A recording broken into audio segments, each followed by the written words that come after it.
안녕하세요. 뜸산한 기밀들이 오신 것을 환영합니다. 오늘은 여러분과 함께 끔찍한 비밀이 숨겨진 짐을 탐험할 것입니다. 그곳에서는 영혼들이 밤새도록 떠돌고 있습니다. 여러분, 이 집에 들어갈 용기가 있으신가?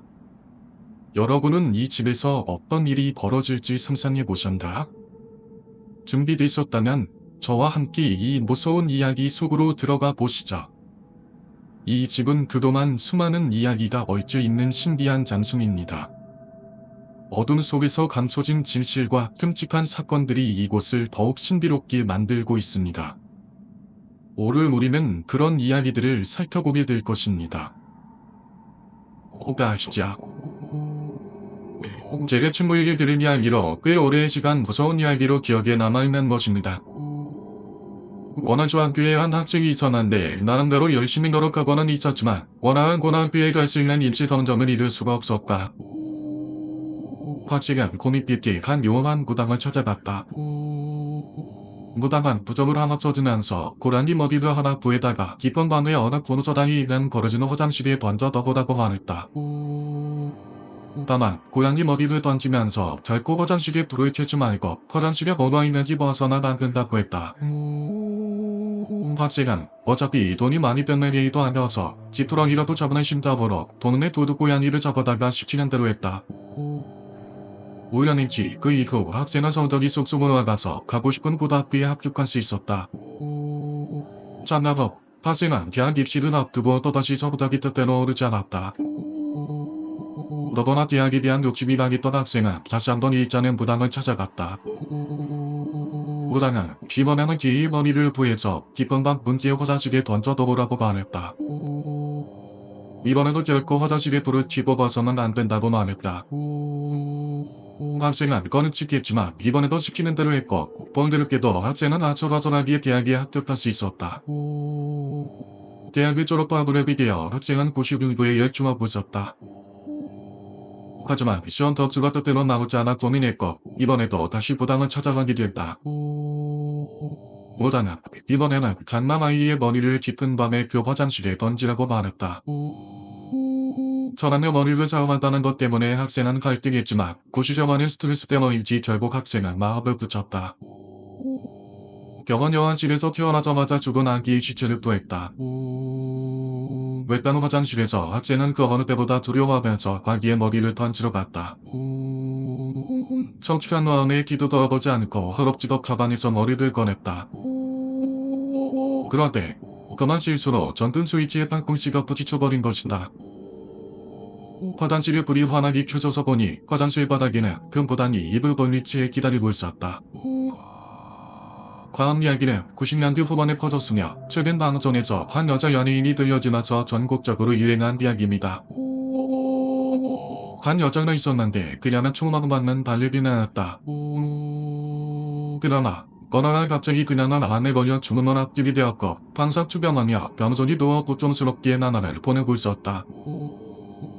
그녀의 어머니는 그녀가 마지막으로 학법관이라도 더 춤을 추는 모습을 보는 것이 소원이었다. 어머니는 모든 은하적인 방법으로 그녀를 치료할 가만히 없자 마침내 한 무당을 추적하게 된다. 무당은 돌을 맞고 부적을 한 장 써줬다. 그리고 얼마 뒤 어머니는 딴의 방에서 부스럭거리는 소리를 듣게 되었다. 다음은 두마로 사장 엿보리 딸이 일어나서 이리저리 움직이고 뛰기도 하면서 춤을 추고 있었다. 오랫동안 떠전이 더 있었기 때문인지 도저히 부자연스러웠지만 어머니는 너무나도 감격스러웠다. 어머니는 그런 딸의 모습을 사진으로 찍어 남겼다. 얼마 후 딸은 결국 가을 이기지 못하고 죽어버렸다. 어머니는 딸을 그리워하며 마지막으로 춤을 추던 딸의 사진을 화장을 봤는데 그 사진을 보고 어머니는 저학할 수밖에 없었다. 사진에는 첫장에서 고개를 내린 뒤식이 딸의 머리채를 휘어잡고 닦았다 놓았다 하고 있었기버리다. 다음 이야기는 이따는 소통이 일본서부터 퍼져서 보러다닌 문학입니다. 대학이 다니고 있는 한 여학생이 어느 날 오토부를 하나 받게 된다. 오토부에는 아무것도 쓰여있지 않았고 아무 제목도 없던 비디오 TV 하나 있을 뿐이었다. 무슨 수도벌 장단한 아닌가 싶어서 여학생은 이상하게 생각했다. 여학생은 비디오 테이프를 학교 동아리로 들고 와서 그 교재 있는 비디오로 동아리 사람들과 함께 테이프를 보기 시작했다. 비디오를 재산하자 어느 낯선 남자 한 명이 나타났다. 남자는 방을 뛰어다니며 비자와 주먹 미친 듯이 추었다. 워낙 정신나간 모습 같았고 또 모습이 해교해서 보던 사람들은 거의 없어하며 틱틱거리며 웃기 시작했다. 그런데 혼자 자취를 하며 살던 그 여학생은 딴따로 소리를 내며 허거 울기 시작했다. 이제나는 보이나서 말했다. 저들은 바로 내 방 아냐. 다음 이야기는 1993년 출간된 기념비적인 베스트셀러 공포특급에서 가장 대표적인 이야기로 회자되는 것입니다. 한 아이가 있었다. 이 아이는 집으로 가는 아파트 엘리베이터를 탈 때마다 왠지 무서운 느낌을 느꼈다.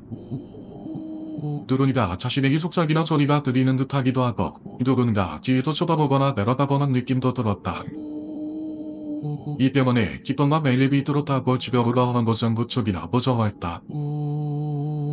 아이가 너무 무서워하자 아이의 어머니가 아이를 마중 나와 엘리베이터 앞에서 기다렸다. 아이는 어머니가 몹시 반가워 말했다. 오늘은 이렇게 기다리고 있으니까 하나도 안 무섭고 너무 좋아. 엘리베이터에 문이 닫히고 올라가기 시작하자 엄마가 말했다. 넌 내가 네 엄마가 보이니? 1997년 서울 박물관에서 일어난 천이 사건에 관한 이야기입니다. 당시 저는 대학 신입생이 하는데 갑자기 숙제와 기말고사 대비가 겹쳐서 바로 자도록 자취방에서 전우식이 없었습니다. 들어간 중에 갑자기 방 한쪽 방에서 쿵쿵쿵하고 벽을 두드리는 소리가 들려왔습니다.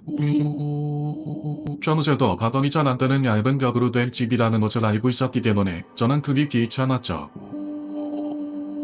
그런데 의외로 그 소리가 너무나도 오래 들려갔고 약해졌다 강해졌다가 하며 끊임없이 계속되었습니다. 저간 고민하던 중에 너무나도 신경이 쓰여 참지 못하고 화가 나서 제 쪽에서 벽을 세게 두들겨 버렸습니다. 그리고 간신히 숙제를 끝내고 저는 잠이 들게 되었죠.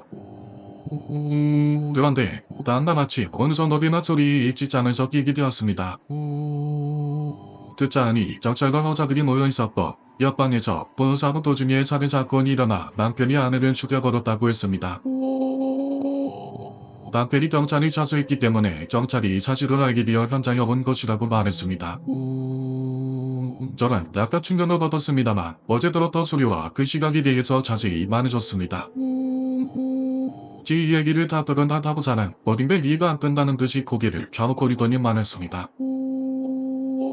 그런데 벽을 두드리며 소리를 들을 시각은 11시라고 하지 않았습니까? 그만 저리가 남편이 자수한 것을 적수한 뒤거든요.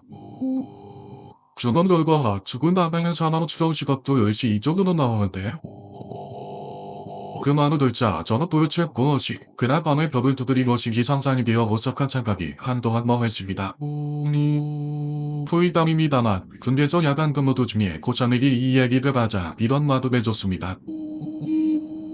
그 소리만이 다 차라리 귀신이 낸 소리라고 생각하는 게 낫지 않냐? 고추라도 주먹이 잡았던 거고 그 아줌마가 그때까지 전화 있어서 살려달라고 벽을 그렇게 필사적으로 두드렸던 거라며 저 아줌마가 넌 얼마나 원망하면서 죽어왔겠냐. 다음 이야기는 아주 오래전부터 우리나라에 전해오던 민단장 중입니다. MBC 한 제약 프로그램에서도 원급되어 회자되기도 했죠.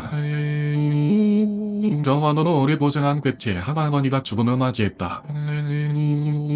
장례를 치른 유족들은 할머니의 반을 들고 굽기 위해서 전산으로 원고했다.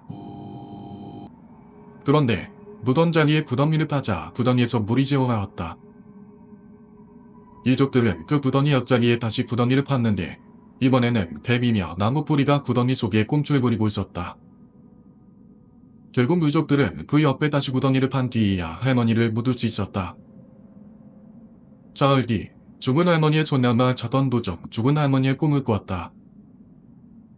꿈속의 할머니는 음산한 표정으로 걸어가면서 뭐라고 중얼거리고 있었다. 잘 들리진 않았지만 손녀도 꿈속에서 듣기에는 기었다, 기었다 라고 말하는 것 같았다. 손녀가 잠에서 깨어나자 손녀는 매우 흉흉한 기분이 들었다. 다음날 손녀의 삼촌이 나 집에 하러 가자고 했지만 소녀는 왠지 꼼생각에 불안한 마음에 낚시에 타지 않았다. 그런데 그날 낚시에서 배상으로 떠나 삼촌은 죽고 말았다. 할머니의 장례를 치르지 얼마 되지 않아 삼촌의 장례도 치르게 되어버렸다. 그런데 그로부터 이틀 뒤 소녀는 또다시 죽은 할머니의 꿈을 꿨다. 할머니는 이번에도 그저 아직 지었다 라고 말하는 것 같았다. 다음날 소녀는 고모와 함께 서울에 올라가기로 되어 있었는데 꿈이 불길해서 소녀는 자지 않았다. 그런데 이번에는 서울 오만의 길에 사고로 고모가 죽어버리게 되었다. 그래서 불과 여름이 지나기 전에 이 집에서는 3번의 장례를 치르게 되어 번번이 선산에 가서 사람은 묻게 되었다. 그것은 마지막으로 더 이상 일은 벌어지지 않았고 꿈의 할머니가 나타나는 일도 없었다. 묻어넣어 만들 때에는 결코 쓸데없는 빈 구덩이를 파지 마다. 제 친구 누나의 이야기입니다. 그 누나가 보상대의 일인데 누나는 교회를 정말 열심히 다니는 기독교인이었고 털보고도 성실한 척한 학생이었습니다. 어느 날 밤 미끼빼집 안에서 공부를 하고 있는데 새벽 2시가 조금 안 되어 목이 말라 물을 마시러 방 밖으로 나왔습니다. 그런데 냉장고에서 물을 꺼내 마시고 식탁 쪽으로 돌아보자 식탁에는 처음 보는 여자가 무릎을 꿇은 모습으로 식탁보 위에 앉아 있었습니다. 여자의 표정에 너무 놀라서 누나는 손을 모아 눈을 감고 주기도모를 외우고 마음속으로 찬송가를 몇 곡이나 계속 불렀습니다. 한참이 지난 후에 누나는 마음을 가라앉히고 다시 살며시 눈을 떴습니다. 그런데 그 여자는 똑같은 모습으로 앉아있으면서 누나를 똑바로 쳐다보고란 이렇게 말했답니다. 버레바 미친다라. 다음 이야기는 일본에서 90년대 말 20년대 초에 유행한 이야기입니다. 한 택시 기자가 어느 음산한 날 도쿄 시내를 돌고 있었다. 그러다가 손님이 없었는데 머리를 길게 길러 얼굴이 잘 보이지 않는 한 검은 옷을 입은 여자가 택시를 세웠다. 여자 손님은 의외로 갑자기 먼 거리로 운전을 한다고 말했는데 택시기자는 도움이 되겠다 싶어 손님이 말하는 대로 길을 따라갔다. 도입이란 손님을 뛰어온 택시기자는 어느새 외따 숲길에 통과하게 되었다. 오랜 운전 때문에 택시기자는 졸음에 시달리고 있었다. 그래서 낯선 숲길을 겨우겨우 제대로 보지도 못하고 지나가고 있었다. 그러다가 문득 백미러로 손님을 보니 손님이 보이지 않아서 흠칫 놀라게 됐다.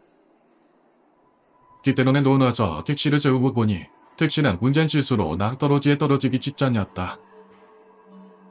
택시기사는 낭떠러지를 바라보며 안도의 한숨을 내쉬는데 그때 손님이 문득 얼굴을 귓가에 들이밀고 속삭인다. 죽으면 좋았을 텐데. 다음 이야기는 미국 속 90년대까지 널리 유행하던 것으로 캠퍼스 레전드 영화 도입부에도 수록되어 있습니다. 한 여자가 어느 폭풍우 몰아치는 밤 혼자 자동차로 운전하여 외딴 도로를 다니고 있었다. 여자는 그날따라 왠지 무서운 느낌이 들었다. 더욱이 최근에 여자 운전자를 습격하는 연쇄 살인마가 있다는 뉴스가 들려오기도 해서 더욱 찝찝했다.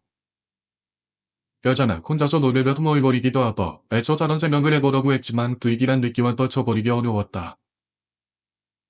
그렇게 길을 가다가 어느 인정없는 길가에서 여자는 외딴 주유소를 발견했다. 마침 자동차는 멜류가 다해가고 있어서 여자는 주유소에 차를 세웠다.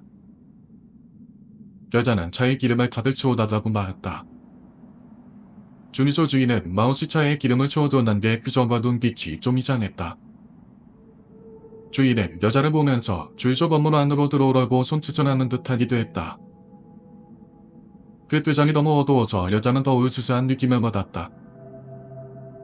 마침내 주유소 주인은 여자의 팔목을 덥석 잡더니 강제로 주유소 건물 안으로 끌고 들어가려고 했다. 여자는 간신히 주유소 주인의 손을 뿌리치고 허겁지겁 자동차에 수동을 걸어 도망치듯 주유소로 떠났다. 떠나는 차를 보며 주유소 주인은 절규하듯 소리를 질렀다. 차 뒷자리에 두비를 수거했단 말이야. 다음 이야기는 역시 1993년 출간된 공포특급의 실려있는 이야기입니다. 깊은 밤 한 방을 쓰는 두 자매가 있었다. 언니는 과자를 한 봉지 사왔는데 동생에게 절반만 먹고 나머지는 나한테 먹으라고 말했다. 그리고 언니는 공부에 몰두했다. 동생이 버자를 먹는 동안 언니는 한참 정신없이 문제집을 풀고 있었다. 밤이 깊어가고 시간이 한참 오는 뒤에 동생이 말했다. 벌써 저것 먹었는데 하나만 더 먹으면 안 돼? 언니는 공부하느라 귀찮아서 그냥 버সম으로 그러라고 말했다. 잠시 후 다시 동생이 물었다. 나 하나만 더 먹으면 안 돼?